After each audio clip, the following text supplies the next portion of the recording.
Day 28. Oh my gosh. I have this huge smile on my face. Why? Because I know it's day 28. And I have listened to hype music and focus music for 28 days and beyond. Beyond this. I'm going to continue to see all of this stuff come through years from now. We're going to be able to see this. Hype music, focus music. Oh my gosh, the 6-month growth plan, right? The vision board, the I am statements, the 5, right? The 5 F's: faith, family, finance, fitness, and fun. The macro habits that you're going to develop, and the triggers. You saw it. I told you. Day 26, triggers as a divorced dad. Day 27, triggers as a single dad. Was that not punch in your face? Was that not primo? Man, let me tell you something. I have had to work on myself multiple times to get to a space where I could really even say that openly. And here's the crazy thing. That openness just happened a few years ago. It wasn't like this happened over. No, this was a few years ago. It was a few years ago when I actually went to therapy and had some really intense therapy done. And then I could be like, oh my gosh, that was like the chipping of it. That was like that pushed it over, right? I was able to identify and move and build myself. But that therapy that I went through, that hard therapy that I went through, that's what took it to that next level. That's what made it to where just I could clear out. And that's what allows me to stand before you today and record this beautiful program that is transforming millions of lives globally and changing the mindset. Not just your mindset, but the hot wife's mindset and your children's mindset and your children's mindset, generational change. And that is what inspires me, is the generational change. To do that though, we have to recognize the triggers when you are in a bonus family, a mixed family. There are a lot that are going to come up, a lot. And when you start to really identify them and when you really start to hit them off at the head and you cut the head of the serpent off and you say, you no longer have space over me, will not happen. So let me share some hard truths for you. Are you ready? Of course you're ready. Hard truth number 1. When the hot wife and I first got married, when we were married, I was under this notion that I was going to get married and have a break from actually dealing with the emotions of my biological children. That I have a break from that because now they had a stable mother figure in their life. And because of that, I took a back seat and was like, I just need a break, man. I need a break. 3 months, no, it was a little bit longer. I got married in December 2015, April, May time, 2016, I got super sick. I got so sick that I literally I had to lay flat on my back. I couldn't get out of my bed for 3 weeks and just laid there. It was like every time I was getting up, this rush of block was in the back of my neck and my head was just pounding and I couldn't move. And it felt like all this pressure was rushing to my brain and I would collapse. And then I remember going, okay, it was graduation. That's why it was in May, right? And then I was like, I'm going to go to my nephew's graduation. And then my niece's graduation was the follow. So I went to my nephew's graduation and I'm sitting down on a pad. I had ice pack on my back and my lower back and I locked up. And I'm like, I got to go. And I told the wife, I said, I'm going to go outside. And I was walking around and my arms locked like this. And I literally was stood there like this and I could not move. And I'm like, you've got to take me to the hospital. And I got into the car like this and I sat down. I couldn't even shut the door. I drove. The hot wife drove me to the hospital. I went in and I'm like, I cannot move. My head is pounding. I can't. And they were like trying to push my hands down and they literally couldn't push my hands down. I was like this, just stuck. Laid me in bed and gave me some morphine. I finally calmed down. But it was the weirdest thing. And I felt so helpless. We were just newlyweds, man. We had 8 kids in the house trying to blend a family. The hot wife is running crazy because she's got to run here and there and take this person there and that kid there. And then she's got to, figure out how to blend this family when her spouse is laying up in the bed like a freaking bum. And that's how I felt. I felt worthless. I felt like a piece of crap. I felt like, what the heck am I doing? She doesn't deserve this. I didn't deserve it. It took months before I could actually sit up. It took me a long time before I could even drive in a car. Here we were just barely married. And already we had this boom, triggered event that just exploded. And then it subsided and it felt better. And I never really could figure out what I was diagnosed with. The only thing I could do was in my spine. I have compressed spine part, but that was it. Nothing else. It was crazy. Second big thing was being able to talk to the hot wife on a deep level where you could share your emotions and not feel like it was going to get thrown back in your face or made fun of. That was hard for me. I'm not a very emotional person as is, which is crazy. You would think that I'd be able to express and open up to the hot wife, and it just didn't work. It was hard.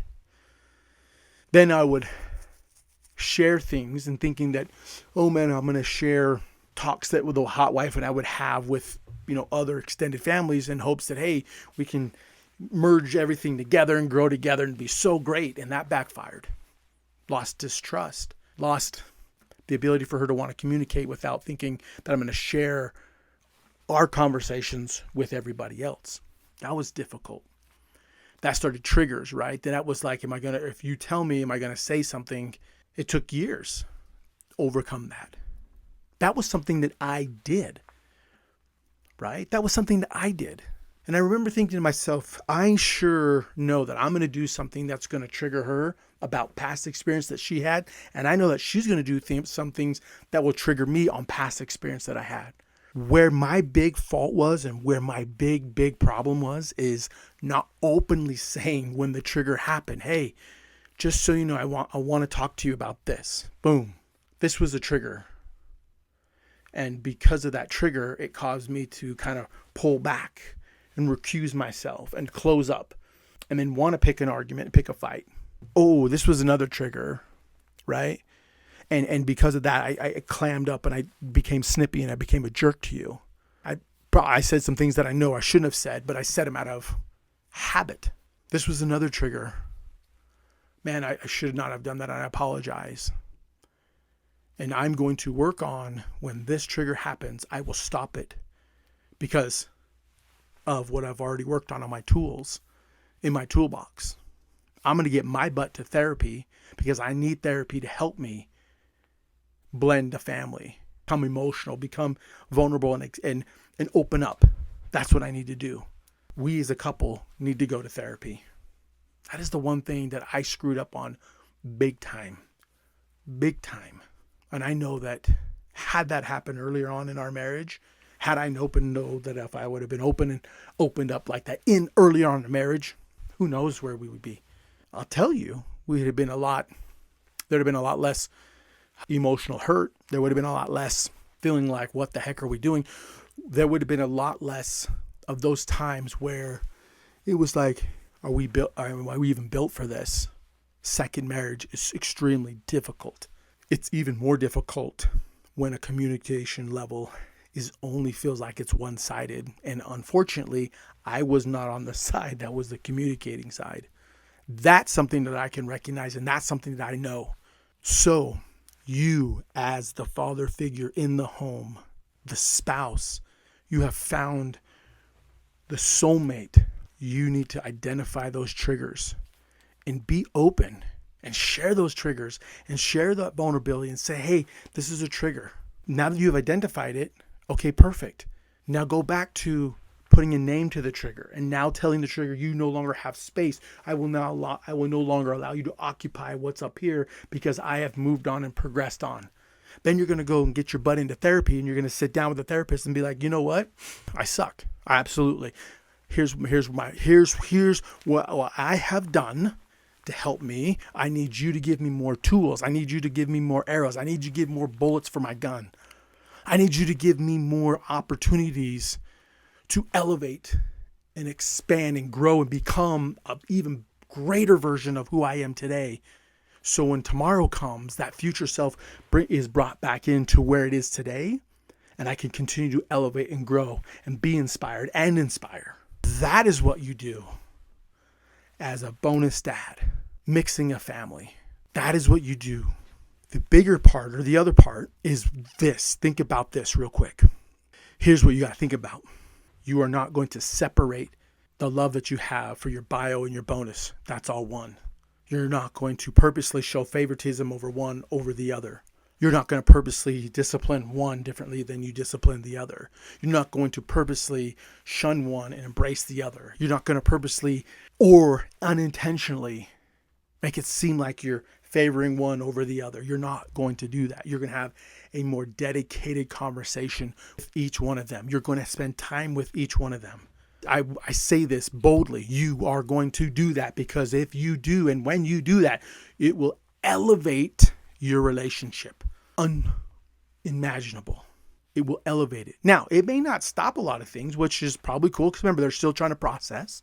But when you take intentional time to intentionally want to get to know them, bonus and bio, now your children, they will know that you are for real. More importantly, they will know that you are the comfort that they can rely on, even when they're throwing slings and arrows at you, even when language being said to you is not the best, even then, even when they shun you.